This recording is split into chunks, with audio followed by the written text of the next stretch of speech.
friends, and welcome to She Said Talks. We curate and find interesting women doing what they love and doing it very well. I actually reached out and met Susan. Hi, Susan. Say Hi, hello. Jen. How are you today? Beautiful.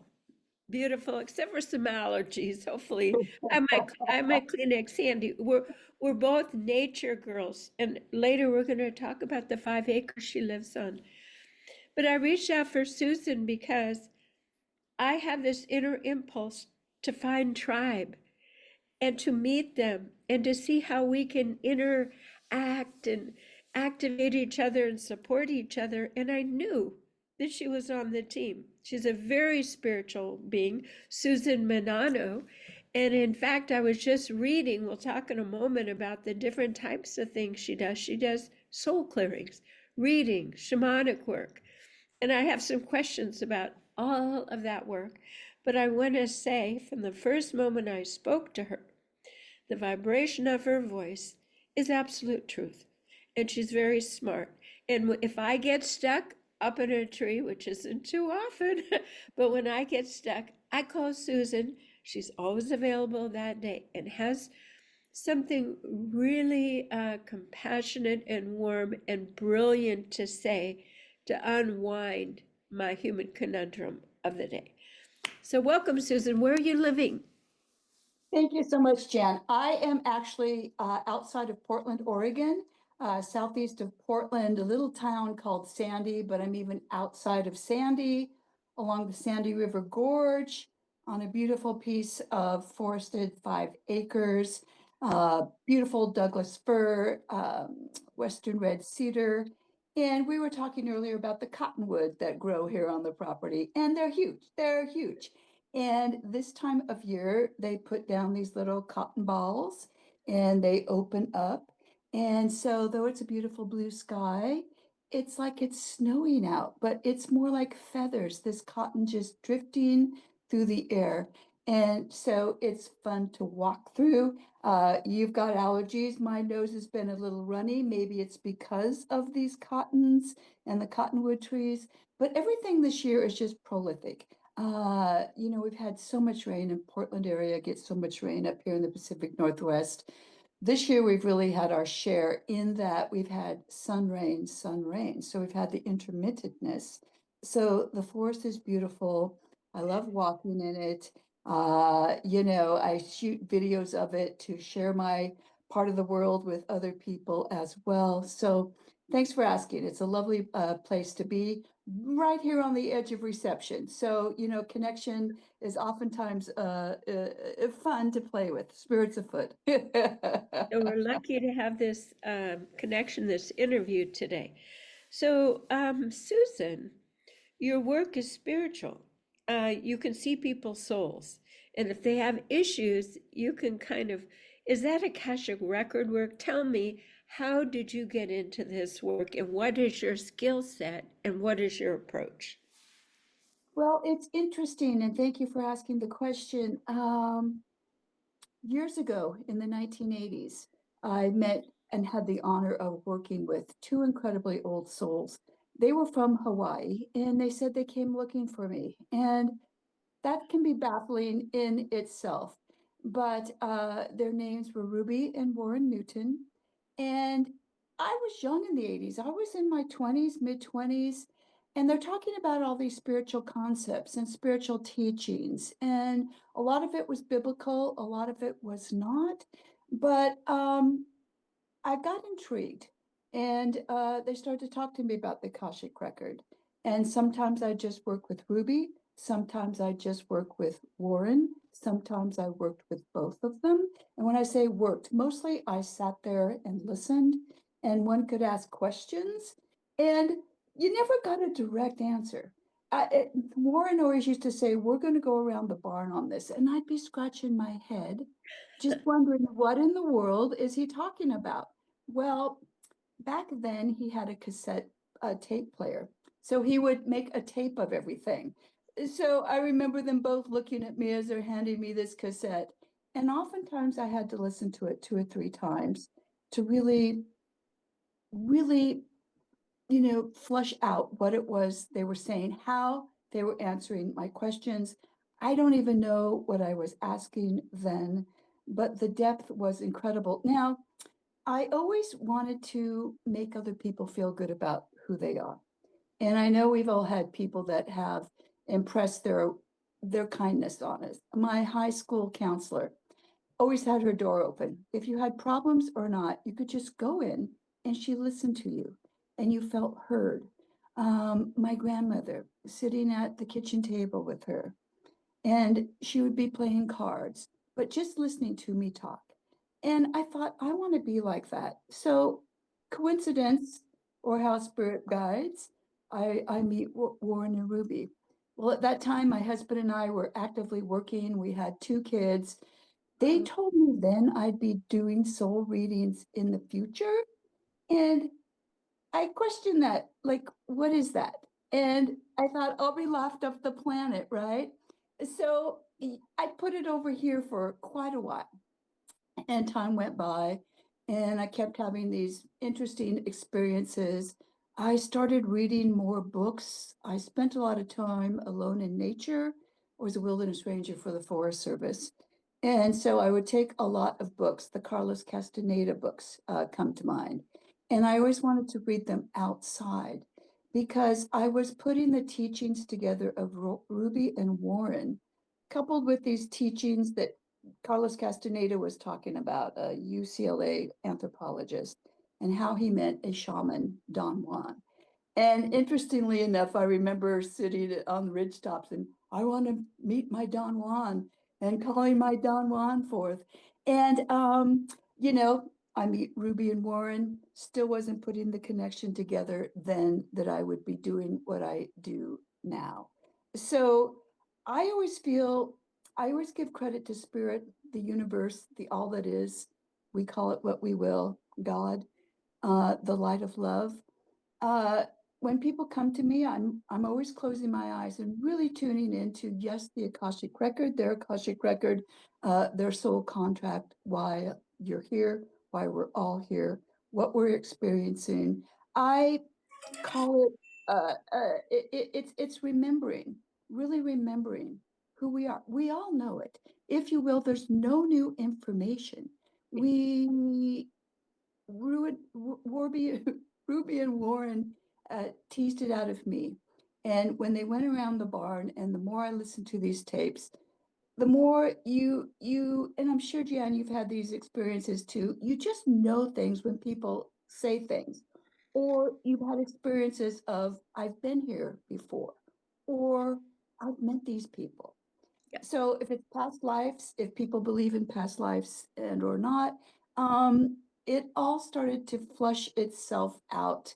I slowly started to put business cards together in the 90s, slowly started to really put myself out there, and started to do what I call the work of helping others, the work of feeling good about who you are, because that's what it's all about.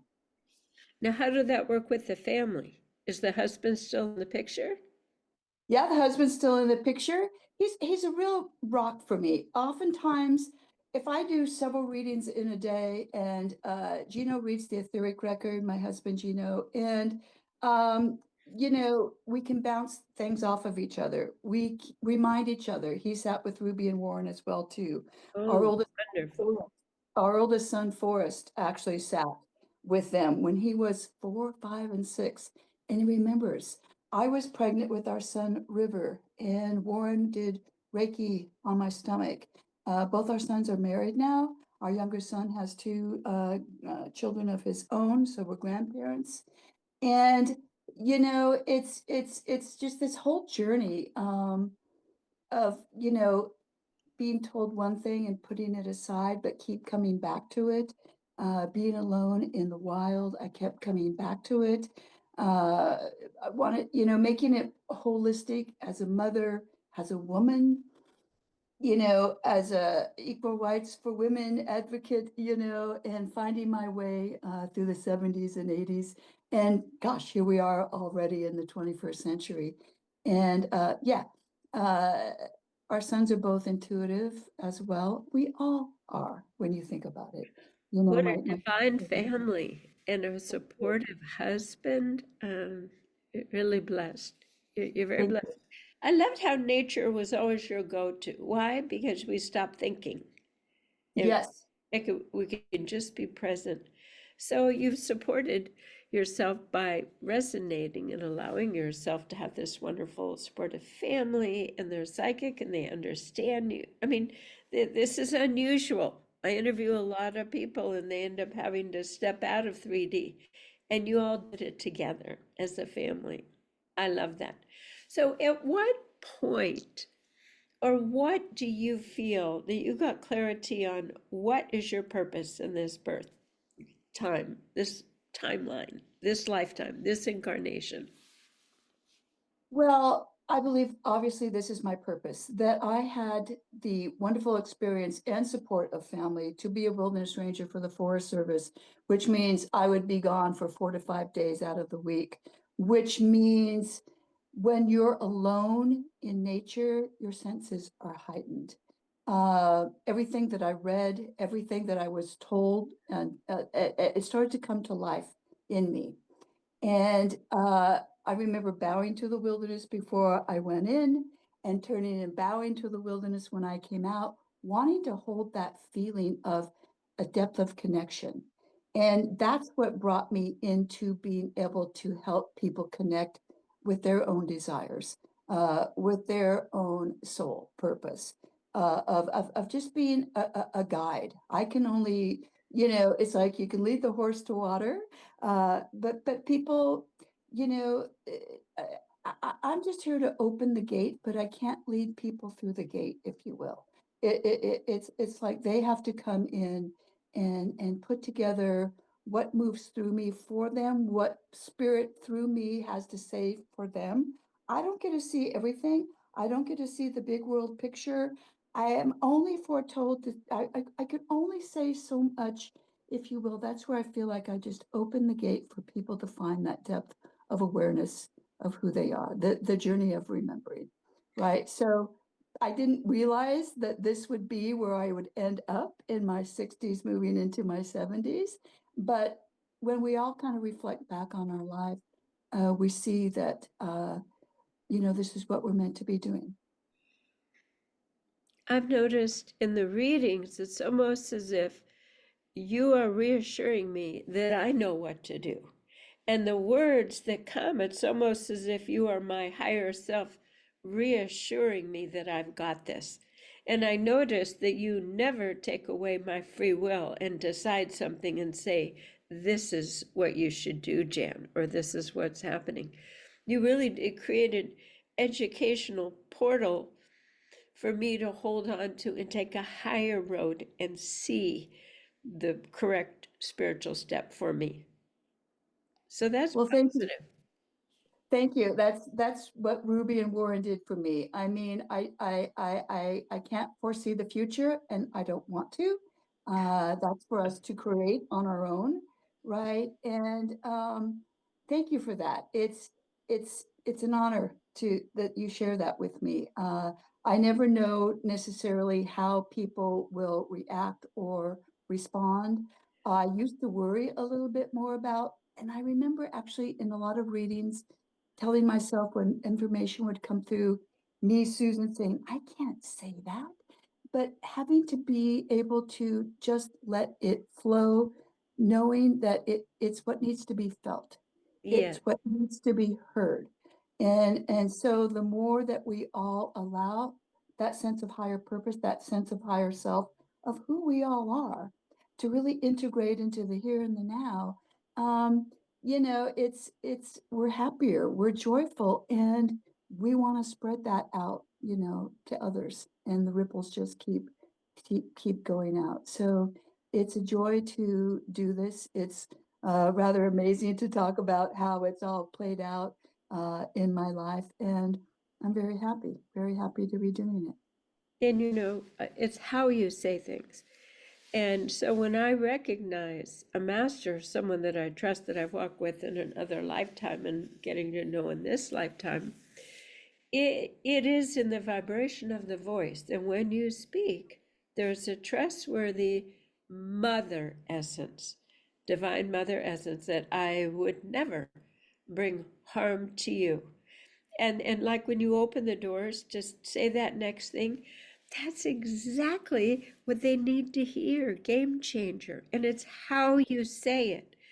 Is that loving friend who actually looks at you and says, well, that outfit is pretty tight. How does that feel moving in it, when it's skin tight?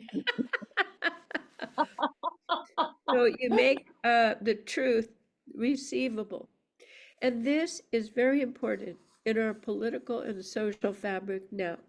The milieu that we live in, where the truth is spooky, that it could tip someone's fear meter and get someone in trouble, calling something out. Do you have any advice for women on how to hold the truth in a way that it doesn't play the game of bite back and control and issues? Oh, that's an interesting question. Um, we all have an inner atmosphere, and it's what we allow in and what we want in. And yes, there's a lot of chaos in the world. And yes, there's a lot of static and whew, and it's good to be aware of it, but it's good to know that, we have this auric field, our bubble of protection. And what we bring in is what we really respond to. So it's finding that place of solace within, that place of joy, that place where, call it your happy place, call it that place where maybe you have a special tree you like to go to, or a special place in a park, or a special lake, or something. You are that special energy. You're that special inner atmosphere. And so it's like when we feel the push pull, the back and forth of it all, I always just breathe in and come within and find that place where you feel elated, you feel happy, you feel equanimity, and you feel it so much so that you want to spread that out, those ripples of kindness that go out and out and out. Those bumper stickers, spread random acts of kindness. I no longer say make them random, do them every day. Like I had a fabulous conversation with this person in the grocery store line just yesterday. And, nobody is really strangers, and if you just start a conversation over anything, you can bring it back to a place of commonality. And I know that's what we're all looking for. And amongst the chaos, we're all looking for kindred spirit. Yes. And we find it by being in those placid waters of our soul and connecting with that plasticity in another without really even saying it, but just exuding it, just being it. And I find it joyous uh, just to have these provocative conversations for a few moments in time with somebody you randomly meet. And so it's empowering, yes, but it's loving kindness. And the Buddha talks about, and I look at the Buddha that sits on my table, just talks about loving kindness. And the more whatever we project out is what we get back. We all know that. So if you put joy and happiness out, it cycles back to you. And I always say what goes round comes round. So you spread it out there, and they spread it out there, and it just continues to go out so that all this eventually, I feel in the depth of my heart, this is the Garden of Eden, right? And we can restore it to what it is. We just celebrated Earth Day, which is Earth Day every day. We're about to celebrate Mother's Day, which is celebrating the divine feminine, but we're all androgynous beings. We all have masculine and feminine energies within it. So it's just finding that balance and spreading love. So what you're saying is the old-fashioned community way, where you slow down and you're not too busy. So reading between the lines, A woman can't be juggling too many plates to try to be Miss Perfect because she can't stop when she needs to stop because her schedule creates an agenda that runs her. So we need to have breathable space. We need to have a flexible, resilient schedule. So I know that's harder for some women, especially with two-income families. Yes. But what you're really saying is it's a mindset. It's the way you show up in the world all the time, not just sometimes. So this morning I realized our irrigation isn't really coming in. So I was out there watering and trying to get going and come here. And my neighbor sauntered out in her robe, and I thought, oh no, not right now. I can't talk to you. And later I thought, what was she thinking? I was thinking to not say hello. Her little dog was there, and I pet her dog, but I really had to get over to the other property and check the water there. I mean, I was on a move the hoses till our irrigation gets in, but that was a little lesson for me. What stopped me from just saying hello? Let's have tea soon. I'm sorry, I'm real busy right now. So, speaking of being busy, you wrote a book, Spirit. Spirit. Tell me about your book. What is it about? What's Well, thank you for asking. It's not a book that I sat down and wrote. You know, it's rather like what you just described. We all have so many things. Oh, I could have said hi. I could have said. It's something that I sat down and wrote a few paragraphs one day. A couple months later, I wrote a few more paragraphs. It's about my time alone in the wilderness. Yes. It's really my communing with different entities that were out there. It was putting together really understanding the depth of what Ruby and Warren were talking about years before I became a wilderness ranger.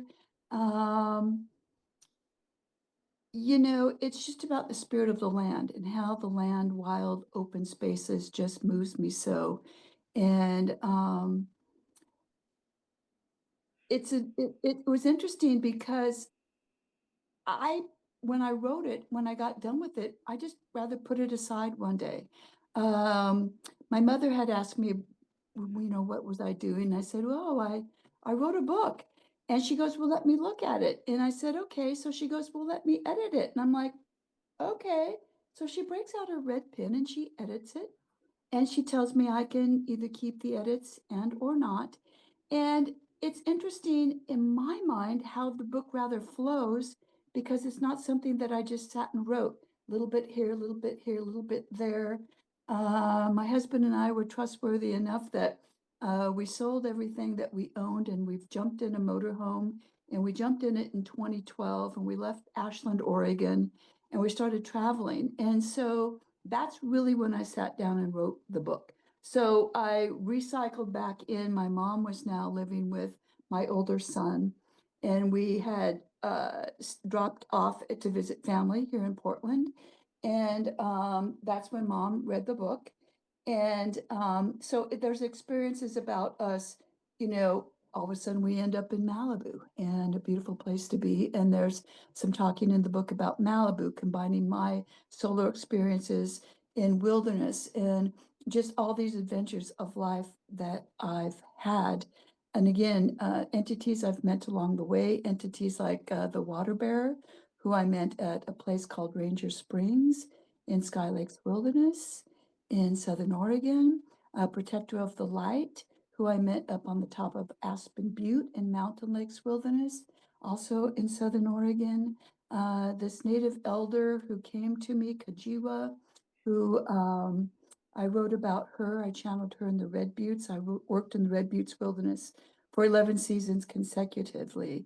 Two main characters in the book are Grandmother Wisdom and Eagle Eyes, which are Ruby and Warren, the two teachers that I had. And so it's a short book. It's uh, the hard copy is about ready to come out. And I'm looking at my computer. I just worked with my editors earlier this week. I think it's 105 pages. The audiobook is out on Spotify right now. I think you can listen to it in about maybe an hour and a half, not quite 2 hours. It was a joy to be in the studio, learning curve of listening to yourself talk as you talk, really kind of being those characters, remembering those memories now of experiences 20 years later. So thank you for asking.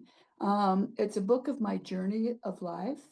I've started a follow-up to it, rather picking up where I left off on the first book. And it's just interesting because people say you're an author, and titles. I don't necessarily put titles on myself like that. And well, yeah, I wrote a book. I haven't really considered myself an author, but there it is, right? I mean, do you have a title that you call yourself? You know, it's exhausting when I try to name myself. Because it's just like throwing a dart at a wall at all these balloons. No. Exactly, well said. Energy worker for a better earth, pretty much. That's beautiful. That's Yeah. beautiful. Yeah, And a yeah. bit of a prostitute for how I do it. I'll just totally work with anyone to make the world better. So many different hats. So things aren't always easy. And it seems like the challenges kind of chisel us. It's like refaceting the diamond and just Yes. jumping for your nomadic life totally shifted everything. Dematerialization process. Any other major challenges that you'd like to share? Well, being in a motorhome definitely has its challenges. I mean, it's one thing to take a 2, 3 week vacation and go home. I remember so many times saying in the motorhome, I want to go home. And there's two slides that slide out on the motorhome. And I remember Gino saying, honey, we are home, right? Because wherever we parked, we were home. And like I said, we've landed in some beautiful places. We spent 6 months in Malibu Creek State Park, Southern California, Santa Monica Mountains, Big Sur Coast, Ventura Beach, a lot in Southern California, in the Tetons in Wyoming. Beautiful, beautiful. Always being on the road is always being on the road. You hit the ground running. Where's the grocery store? Where's the laundromat? Where can I dump my garbage?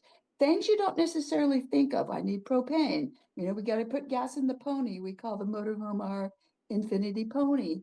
And we still live in it.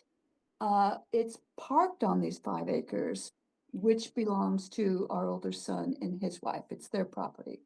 I'm pointing out there because we're on the top part of the property. Where I'm sitting is actually an office where I do my readings. I do my yoga. This is a little space that I have that I get to call my own. The motorhome's only 28 feet long, right? So it's a small little space, but you really do learn that little is more. But I'm asking the universe all the time. We're both ready to be in a house again. Well, there you go. And you never know. Maybe someone will come in and build it and you'll live in one half. There's so many options moving forward for social reconfiguration. True, Um, true. so I chose a card for you. I always choose a card before reading, and I just wanted to share this particular one, fun gal painting. Um, it's a painting that I made, and it's called Loving Yourself. And I want to read this to honor and acknowledge that you really are there. This is it. There is an important reason I am here, learning and growing, and I love every minute of the adventure. I accept myself in this moment with unconditional love. I honor and respect the person I am. I practice kindness and start with myself. I'm not perfect, and that works for me. So the affirmation that I chose for you, the card for today, is I see myself as the Creator sees me, growing and precious. And I think you absolutely are nailing that. I think that's who you are. You're showing up right where you are. And you're reaching out appropriately. So how do people find you? I found you on Facebook. I'm not quite sure how, but your artwork with the bear, it just it just felt sparkly and resonant. How do people find you? What's the name of your business? How do they Google you?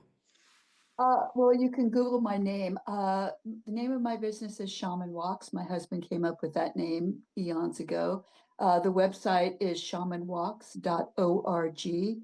Yes, I'm on Facebook quite a bit, Instagram, a lot of marketing that way.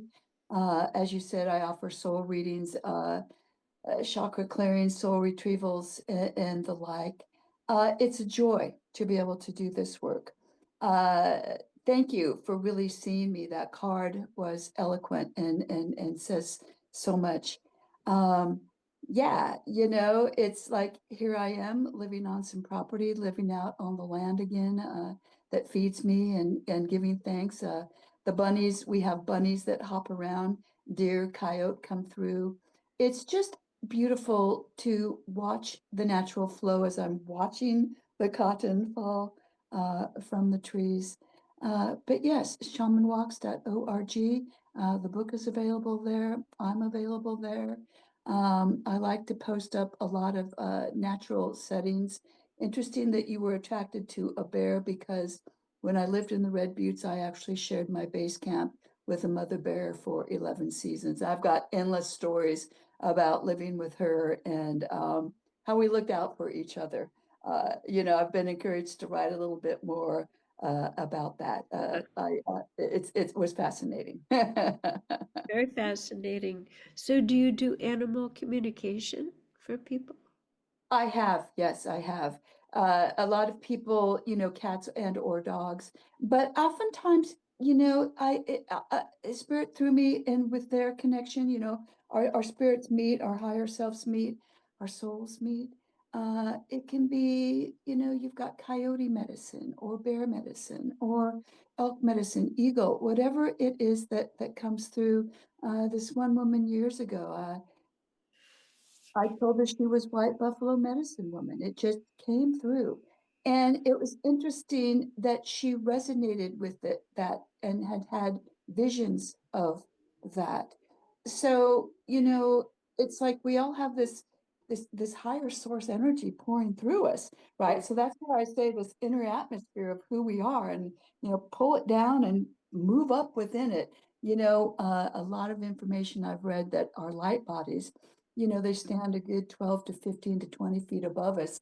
So when Oh, you imagine the vastness of who we are in this little tiny body down here, that really the information is endless. It's limitless, but what we can all bring through. I see it as the highway of spiritual connection. And we Beautiful. see different beings. We see ourselves in other lifetimes. The masters come in, and we're really learning about that now and mastering it. And you are holding the space to demonstrate it impeccably until people get it for themselves. And that is Ah, a teacher, a mentor, and a holder of sacred space and wisdom. Because the old psychic way is, oh, I have this problem, tell me what to do. No, no, that's not what you're about at all. You're actually not even channeling, you're guiding, you're exploring, you're facilitating a person's own divinity to help them remember. You empower them. And in your thank you. own way, the last question was what makes you happy.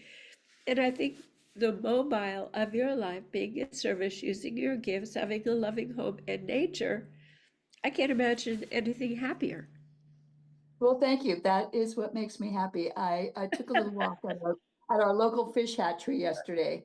And it's just beautiful because you walk on Cedar Creek and all the trees are cedar trees. And that Wow, smell just makes me happy.